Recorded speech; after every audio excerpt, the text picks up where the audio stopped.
com mais um Prosa sobre a Vida. Hoje é sexta-feira, 1º de setembro, né? Vamos começar o mês de setembro aí falando, né? Fazendo a nossa boa prosa de toda sexta-feira.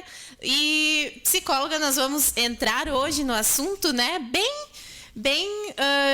Falando mesmo da psicologia, né? Falando do trabalho do psicólogo, porque no último dia 27 de agosto foi, né, comemorado aí o Dia do Psicólogo, né? Esse dia 27 de agosto, eu estou aqui com a minha colinha, né, para nós sabermos bem os detalhes, foi escolhido para homenagear esses profissionais, lembrar da data, né, a lei que sancionou a psicologia como profissão no Brasil em 1962. Então, no último sábado, né, foi comemorado esse Dia do Psicólogo e hoje a gente vai comentar um pouco, vai prosear um pouco sobre o trabalho, né, do psicólogo. Primeiramente, bom dia, psicóloga. Eu sei que hoje é um dia muito especial também para a psicóloga, né? Mas como você está? Tudo bem?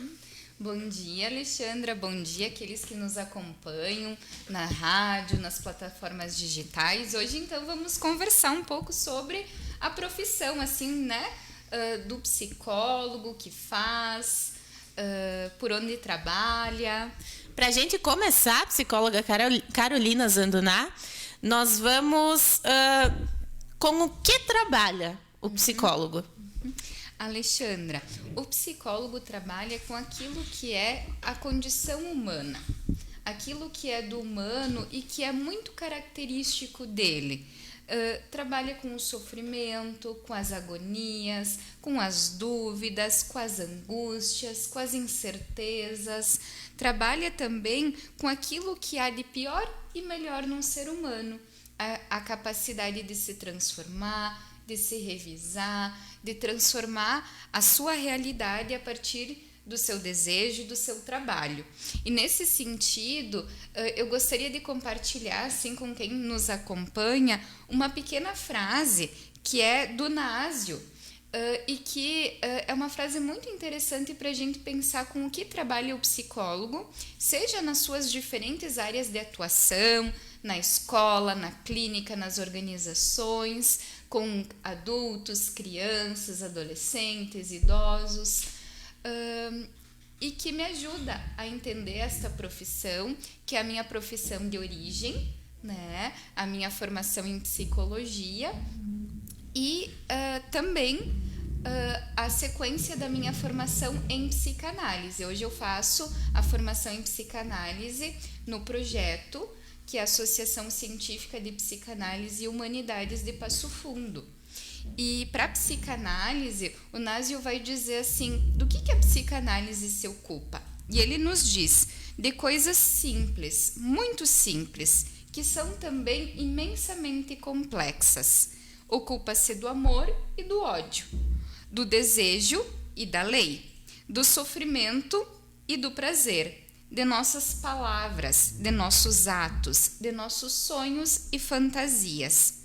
A psicanálise ocupa-se de coisas simples, mas eternamente atuais, porque o ser humano, os conflitos humanos, eles são eternamente atuais. De todos, né? De todos, eles não ficam obsoletos. E por isso, bem, sempre haverá trabalho por ser feito. É muito amplo, né, o campo da psicologia, da psicanálise, como tu citaste, tá nas escolas, tá nas empresas, no convívio familiar, em tudo, né? Na infância, na adolescência, na vida adulta, na velhice, né, no fim da vida. Todas essas questões que permeiam o ser humano são questões passíveis de serem pensadas, compreendidas, auxiliadas a partir da psicologia e da psicanálise, né, que é a minha área de estudo, de intervenção. Eu fico pensando também que em muitos momentos o meu trabalho ele vai num sentido que vai muitas vezes na contracorrente dos tempos atuais, em que se importa mais a imagem do que a escuta do outro e a escuta de si mesmo. E o meu trabalho a cada dia é fazer a marca da escuta.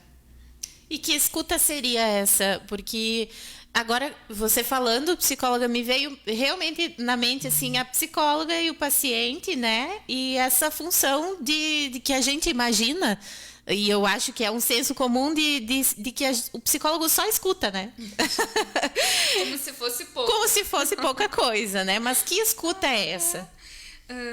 Bem interessante essa tua pergunta, Alexandra, porque a escuta tem um autor que é o Christian Dunker, ele tem um livro junto com o Cláudio Tebas, que é O Palhaço e o Psicanalista, porque é um palhaço e um psicanalista escrevendo junto nesse exercício de brincadeira e de que é brincar com a interdisciplinariedade. E eles vão falar sobre a arte da escuta. E vão nos contar que a escuta de um psicólogo, de um psicanalista né, do Cláudio Tebas como palhaço, ela é uma escuta específica, porque ela não tem só a ver com o ato de ouvir, que é um ato que a gente pode pensar orgânico, né? Ouvir bem, que tem a ver com as questões orgânicas, corporais. Escutar tem a ver com uma questão de uma disposição psíquica. Escutar de verdade, genuinamente, tem a ver com uma disposição psíquica. E esse órgão de escuta que a gente vai desenvolvendo durante a formação em psicanálise nos permite fazer uma escuta que é uma escuta do que é dito, mas também do que não é dito.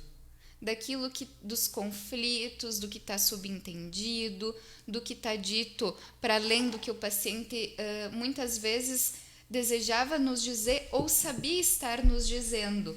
E essa escuta nos permite que a gente possa auxiliá-lo, que ele possa se escutar.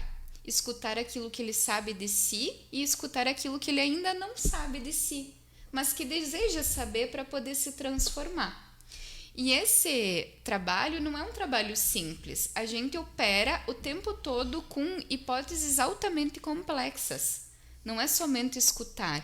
É todo um enredo de hipóteses que a gente vai operando na escuta de alguém e que vai colocar a circular em um ou outro ponto a cada nova sessão. Nesse sentido, assim, quando tu diz, mas é só escutar, para que a gente vai no psicólogo?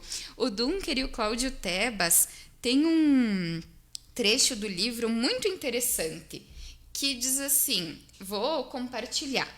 Palhaços e psicanalistas são pagos para dizer o que as pessoas não querem ouvir, ainda que digam o contrário.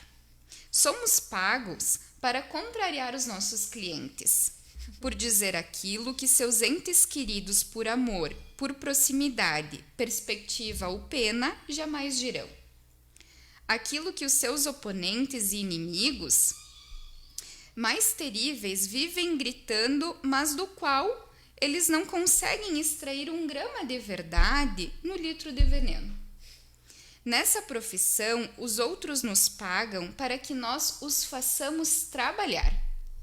Trabalhar com os seus sonhos, com as suas relações de amor, com os seus sofrimentos e sintomas, com os seus impasses e vazios, com as suas crises e tédios.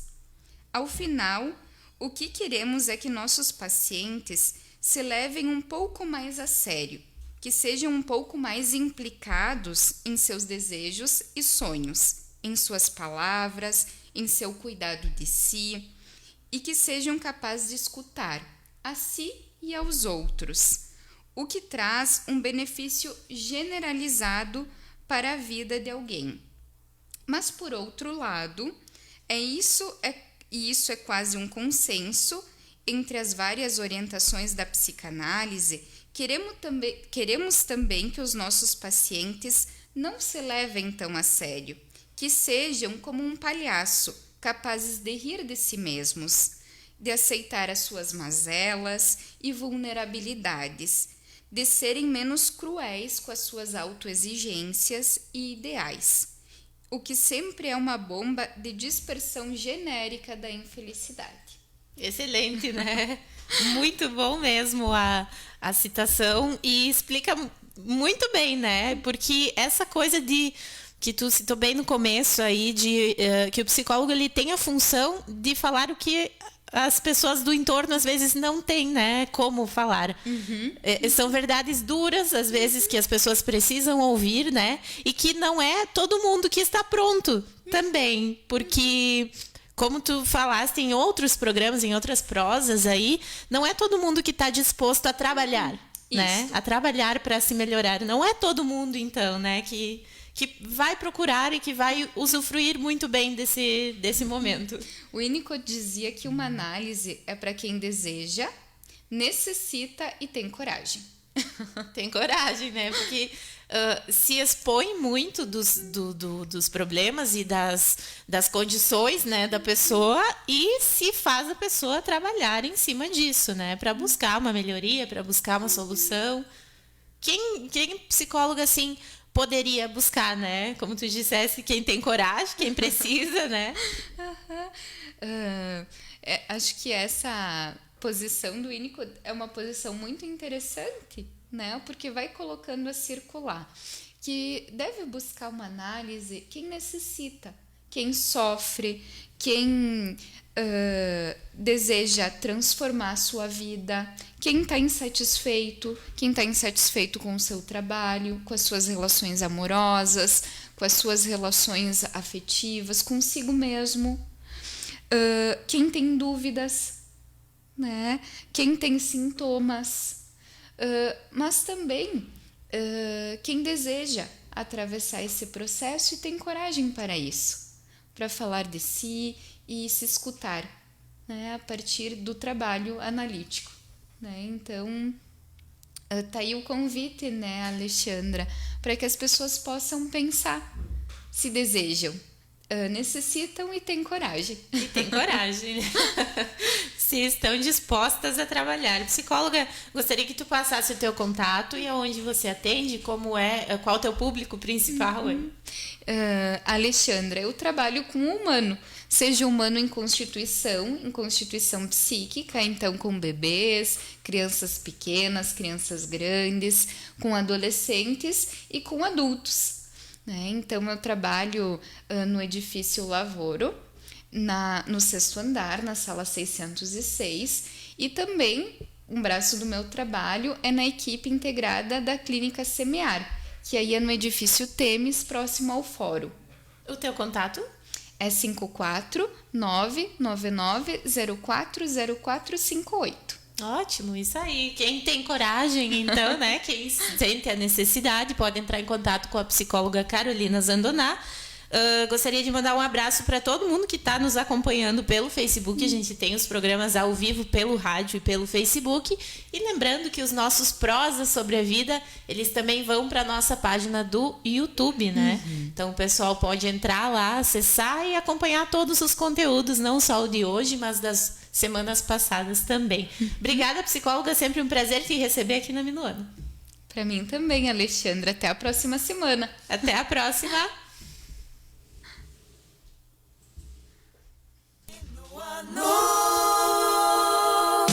Olha isso!